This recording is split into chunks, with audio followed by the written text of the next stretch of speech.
bakka haqti injire bakka dhugaan injire qaroomin injiru namni sammuun isaa gidiraan guutame qaroo ta'uu danda'u ofillee fayyadu biyyallee fayyadu ameet amanama wanni qaroomin kan argamu sammuu dhugaa sammuu qulqulluu keessaa qaroomin baa beekumsi mad bakka haqti injire bareedummaan injiru jaamna bakka haqti injiraan jagnummaan injiru jaan namni kan ofitti amantummaa qabaatu kan jagna ta'ee waan tokkotti xiyyeeffatee hojjetu kanii kaayoo dhaabbateefillee of kennuu danda'u sammuu qulqulluu fi bakka haqti jirtu ofitti amantummaan jirama eexamanama bakka haqti jirtu tokkummaan jira eexamanama kanaafuu tokkummaa kan arbisu maal wal amantii dhabuu wal sobuu wal shakkuu sammuun dharaan guutame dhugaa sin argu rakkina sin argu fala sin argu kanaaf bakka haqti injire bakka dhugaan injire qaroomin injiru namni sammuun isaa gidiraan guutame qaroo ta'uu danda'u.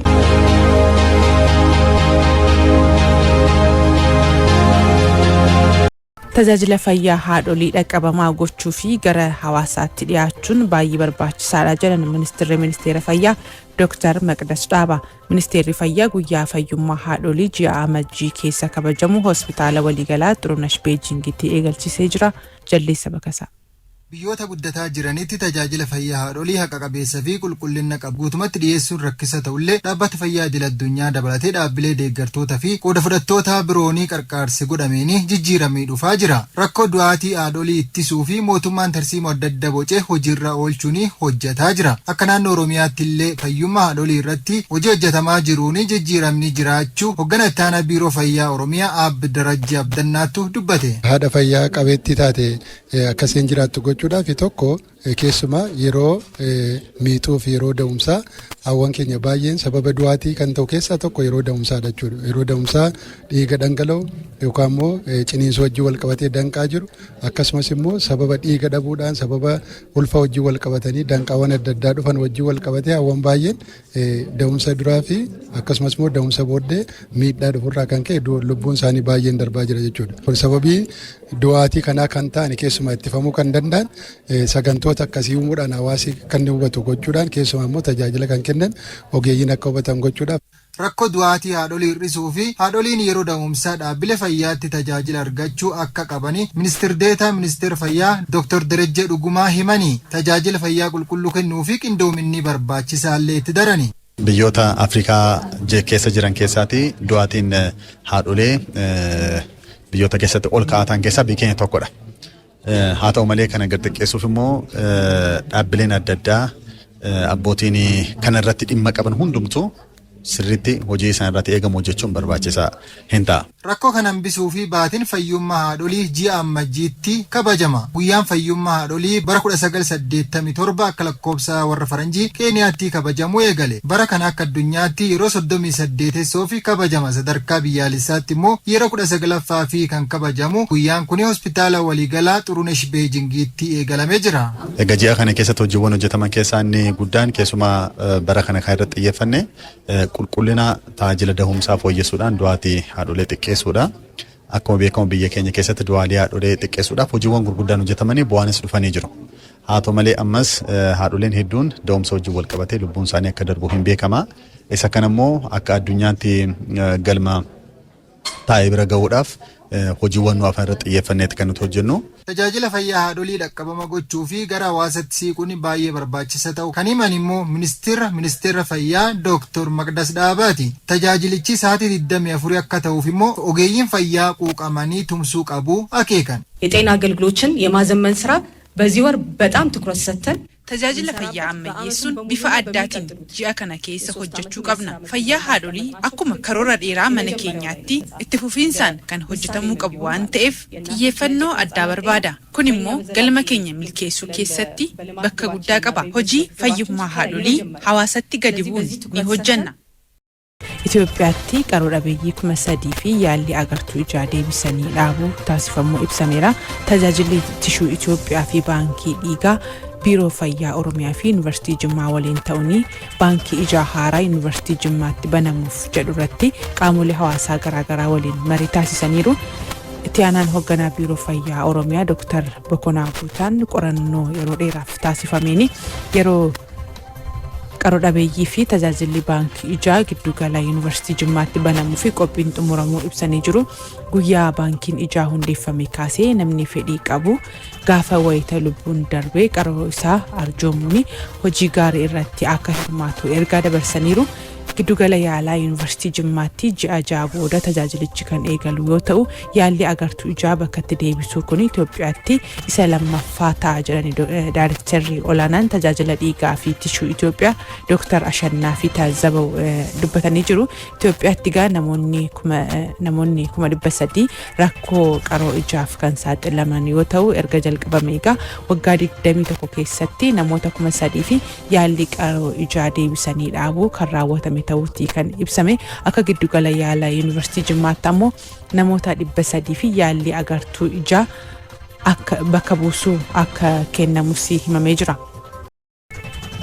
Dhiibbaa jijjiirama qilleensaatiin dhufuu dandamachuu fi oomishaa fi oomishtummaa guddisuu irraa eegalee sagantaa ashaaraa magariisaatiin hojjetamaa jiru guddaa ta'us bakka hanqinni jiru adda baasuu fi maammata bahee keessa deebiin qorachuu irraa eegalee karaa diinagdeen biyyaa caalaatti guddachuu danda'u irratti qindoominaan hojjechuun barbaachisaadha jedhu Inistituutii Ce'umsa Qonnaatti gorsaa fi qindeessaa olaanaan sirna ce'umsa nyaataa Itoophiyaa Dr. Geetaachoo Dirribaa.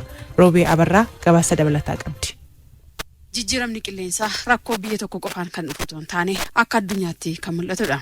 Sababa kanaan dhiibbaan inni qaqqabsiisus daangaa malee kan mul'atu ta'uu hayyoonni ni eeru. Irra caalaa immoo sababa jijjiirama qilleensaatiin kan miidhamu biyyoota guddachaa jiran ta'uu Inistituutii Ce'umsa Qonnaatti gorsaa fi qindeessaa olaanaan sirna ce'umsa nyaata Itoophiyaa Dr. Geetaachoo Dirribaa ni dubbatu. Akka biyya kanaattis dhiibbaa jijjiirama qilleensaatiin dhufu dandamachuuf oomishaa fi oomishtummaa guddisuu irraa eegalee sagantaa ashaaraa magariisaatiin hojiin hojjetamaa jiru guddaa ta'us bakka hanqinni jiru adda baasuu fi imaammata bahee keessa deebiin qorachuu irraa eegalee karaa diinagdee biyya kanaa caalaatti guddachuu danda'u irratti qindoominaan hojjechuun barbaachisaadha jedhu Dr. Geetaachoon. Jijjiiramni qilleensaa kun maal fidaa? Warra kana dura rakkina keessa jiru itti baay'isa jechaadha. Kanaaf isas deebifnee ilaaluutu nurra jira.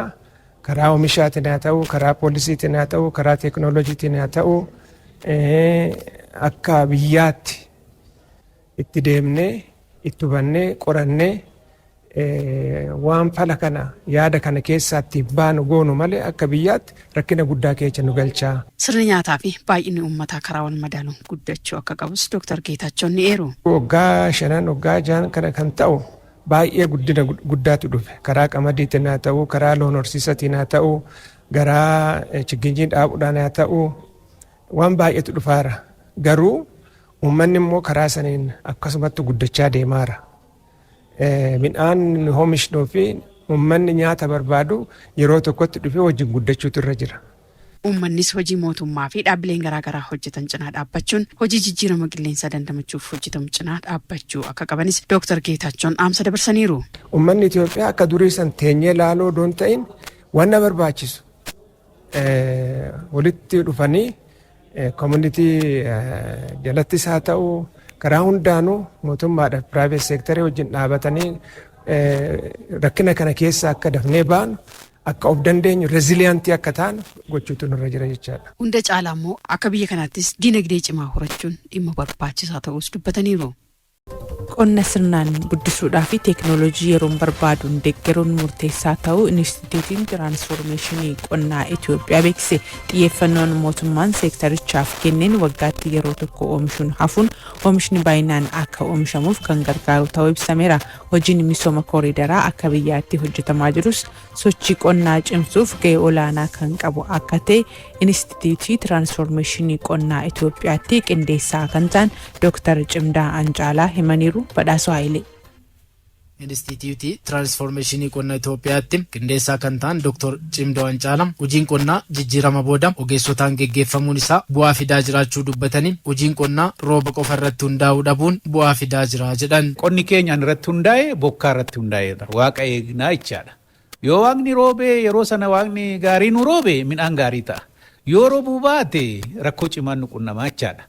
Haa ta'u malee amma immoo jallisiidhaanis oomisha keenya guddisuun nurra jira kan jedhu mootummaan kutatee ka'ee amma sana barsiisaa jirraacha. Yeroo tokko bichaa kan oomishnu amma gizee 2 gizee 3 ta'eera. Kun jijjiiraa guddaadha jecha. Sadaffaa immoo duraan dursee qonna keenya naa qonnu qonni keenya akkuma beektu parsantii harki 95 smallholder farmer jechaadha. Namni tokko hektaara tokko qabaatee hektaara tokko sanarratti tiraaktarii finnee qonnuu hin dandeenyu. Tiraaktarri sun gizee tokko gizee lama naanna'u iddoo naanna'uu dhabaa jechaadha. Kun immoo expensiidha qotee bulaadhaaf jechaadha. Amma gin qotee buloota warra akkas lafa xixinnoo qaban walitti gurmeessine lafa isaanii walitti finne isaaniinis walitti finne gurmeessine extensionii tajaajila extensionii sirriidhaan karaa maskootii tokko an jedhamu sana karaa sana kennaa jirra jechaadha. Dhaabbilee dhuunfaa qonna irratti hirmaachuu barbaadan jajjabeessuun qonni dinagdee biyyaaf bu'aa akka buusu gochuu qabnaa kan jedhan Dr. Cimdoon qonna keenya teekinooloojiidhaan deeggaruun barbaachisaadhaas jedhan. Faayinaansaatiin jajjabeessuu akka isaan baay'isanii kwaalitii barbaadamuun sanyii filatamaa baay'isan akka isaan godhan jajjabeessuu nurra jira. Kanaaf immoo poolisiin keenya taa'eera jechaadha. Ifaan ifatti taa'eera jechaadha. Kan biraa kan akka dijitaal teekinooloojii anna jennuun. Yeroo ammaa nama tokko humna isaatiin bichaa akka hojjetu hin barbaadamu. Maaliif baay'ee hojjechuutu irra jira namni.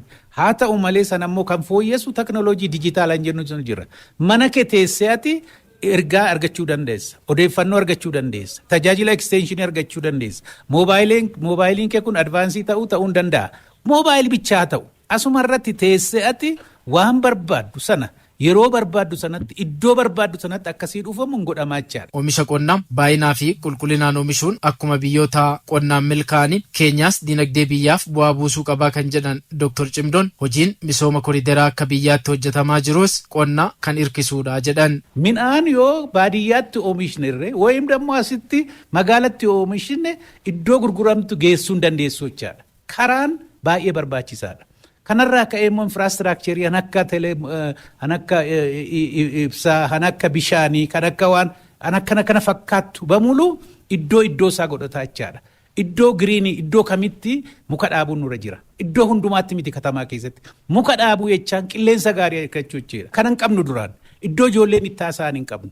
Iddoo ispoortii ijoolleen itti shaakkalan hin qabnu.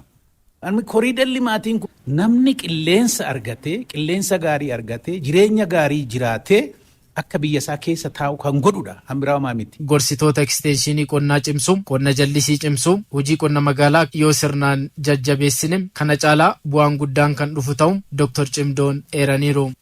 Aadaa Oromoo keessatti ilmoon namaa kun uumama hundaaf bakka kenna. Uumama hundaa dhageeffata. Uumama hundaa sirnaan ilaalaa nagahaan jiraataa jechuudha. Misooma inni jennu dinagdee inni jennu kun kana keessaa baha. Kana keessaa dhalataa jechuudha. Yoo uumamni hundi nagaa qabaatan kana gochuu beektaa seera raammoo raaratti jedhee raammoo ijaan mul'atuuf ijaan hin mul'anneefis seera tume. Seera mukaa mokonnoo jedhee seera bosonaa fi bineensa bosona keessa jiraatu kan lafa keessa jiraatu dabalate. Seera dheedaareeraa jedhee yookiin seera maddaa margaa jedhe seera bishaanii fi waan bishaan keessa jiraatu kana hunda uumamaaf bakka waan kennuuf yoo kun hundi eegame misoomni jiraa jechuudha. Yoo kun hundi eegame dinagdeen jiraa jechuudha. Ilaalchi Oromoon dinagdeef qabu isa kana nama sadarkaadhaan qooduun hin jiru gadaa keessa nama gartuudhaan ka adda qoodu kun gadaa Oromoo keessa hin jiru beektaa. Warra olaanaa warra jiddugaleessa warra gadaanaa gabaabaa dheeraan yookiin warra akkasii gosa gadaantu gosa olaantuu jechuun hin jiru. Namooma irratti ijaarame gadaan kun. Namaa miti bineensa kaaniifuu jenne miti namooma irratti ijaarame waan ta'eef gadaa keessa wanni akkasii hin jiru jechuudha. Sirni burjaazii sirni akkasii kun gadaa Oromoo keessa aadaa Oromoo keessa hin jiru. Nama kamiyyuu ta'e gosa kamiyyuu ta'e biyya kamiyyuu dhufe aadaaf duudhaa Oromoo kana barbaada jennaan lakkii ati gosa kanaa gosi kun gadaatti makamuu hin danda'u jedhee ofirraa hin deebisu. Sirriitti hubatamuu qaba.